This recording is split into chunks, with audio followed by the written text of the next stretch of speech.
There's two rules you need to know. They might just save your life. Rule 1. When a human being is driven into a corner, you should never underestimate the levels of stupid and dangerous they will resort to in order to escape. Rule 2. If a deal seems too good to be true, it definitely is. Normally, you should never take advice from me, but just in case you may experience what I just dealt with, you're going to need all the advice from me that you could get. About a decade back, gambling had put me on the streets as soon as I was out of college. At the time, it seemed like a better idea to just throw away what money I had at a local bar rather than carrying on my sad little addiction in futility. So that's exactly what I did. Next thing I know, I'm waking up in a puddle behind the bar as if I was thrown out. It was right then, in my lowest possible moment, that I met him. "Hey there, buddy," he said, his voice pleasantly cheerful and melodic. "You look like you need a helping hand. Thankfully, I've got two." There was a gentle tug on both of my shoulders, pulling me upright. He leaned me against a wall. I could finally take a better look at him. To begin with, I wondered if I was hallucinating. He seemed so strange, so out of place. "Who are you?" I managed to choke out. The kind stranger smiled and turned his yellow eyes towards me. "You're asking the wrong person there, amigo. I tell you if I knew. Honest," he replied with a laugh. "What's your name, though?" "Nate," I said, wondering if I was about to vomit or not. "Nate Wilson." There was a long, awkward silence after that. "The bar," he finally said. "How much of that whole fiasco in there do you remember?" I'd almost forgotten about them myself, but the second he said it, all the memories came back. I'd ranted and raved, screamed at the top of my lungs in there. "Debt, debt, debt." "Oh, don't worry about those," I said, my cheeks reddening with shame. "That's not your problem. I'll deal with it." The stranger didn't respond. He began reaching into his jacket. "You're my best friend, Nate," he said. "And friends are meant to help each other out of sticky situations, aren't they? Since when did I become his best friend?" But before I could respond, he produced a stack of bills from a pocket inside his suit and passed it over to me. "Will this be enough?" he asked. It was at this point that I was most open to the idea of this all being some crazy dream. It was $20,000. I can't possibly accept this." "Please do," he said with another ear-to-ear grin. "You need it an awful lot more than I do." Rule 1. When a human being is driven into a corner, you should never underestimate the levels of stupid and dangerous they will resort to in order to escape. "But why?" was the only question I could summon. He smiled and shrugged. "Just promise me you'll stop gambling." Without another word, I lunged forward and hugged him, a long, warm, tight embrace. "Thank you so much," I whispered, my tears dripping onto the shoulder of his suit. "Oh, one more thing," he said, reaching into his jacket again. "A little something I wrote up in the bar just to help you out." He passed me a folded-up piece of paper. I didn't even think to check it at the time. I just shoved it into the pocket of my filthy coat and carried on thanking him. "There must be something you want," I pleaded, palms open in deference to his generosity. "Anything. I owe you my life." The stranger grinned and stroked his narrow chin in contemplation. "Now that's an irresistible offer," he said almost jokingly. "You drive a hard bargain, Mr. Wilson. Leave it with me, okay? I'm sure I'll think of something." He began walking away after that, whistling sunshine, lollipops, and rainbows as if he was some little kid. And just like that, the stranger was gone. Almost funny, isn't it? How someone like that can have such a profound impact on your life, then just up and disappear just as quickly. Using the stranger's money, I paid off my gambling debts in full and still had a little left over. I swore to stick to my promise, for my own sake and his. Once I was all square with the house, I finally took a moment to check the piece of paper that he'd left me with. This is when I realized something was horribly wrong. It was a list of instructions, specific down to the days, minutes, hours, and seconds, where to be and what to do in order to maximize success at that moment. He'd left stock tips for companies that didn't exist, on which house to buy, and how to get it at the best price. 5th of October 2009, go to Starbucks in town, meet Jesse O'Brien, 3 hours 51 minutes and 17 seconds p.m. 2 years later, Jesse O'Brien became Jesse Wilson. The stranger had engineered me meeting the love of my life, precise to the exact second we'd first make eye contact. I invested in the right stocks and pulled out of the wrong ones. My capital skyrocketed, and my personal wealth just grew greater and greater. 8th of June 2011, buy house 10 Aspen Way, don't rent, 6 hours 14 minutes and 43 seconds p.m.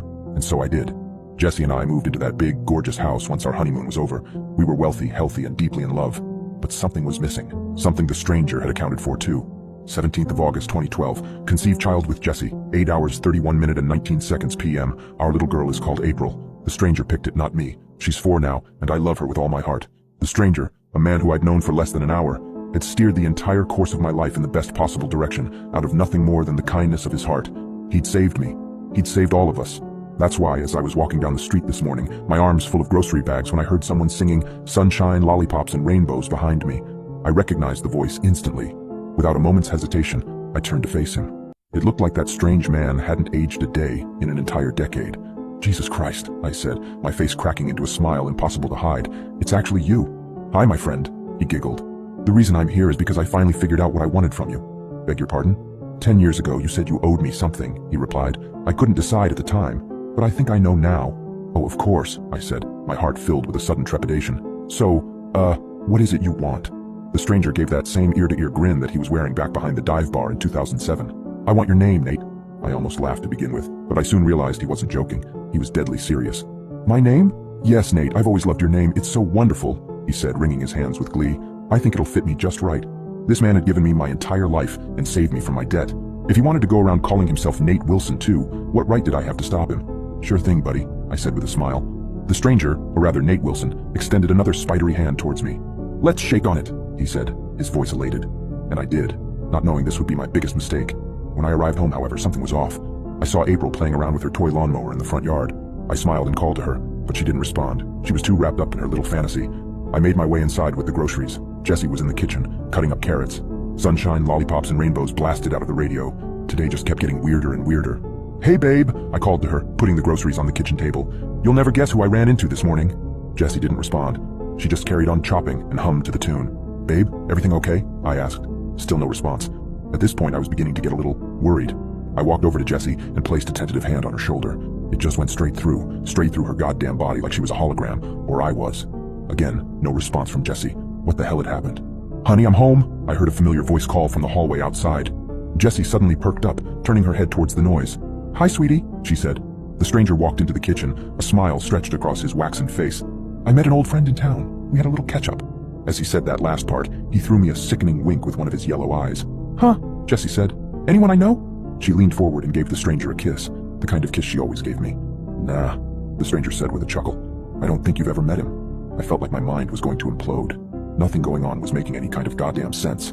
April called from outside, something about the grass. "You mind taking over the carrots for a sec, babe?" Jessie said to the stranger. "I better go check on April."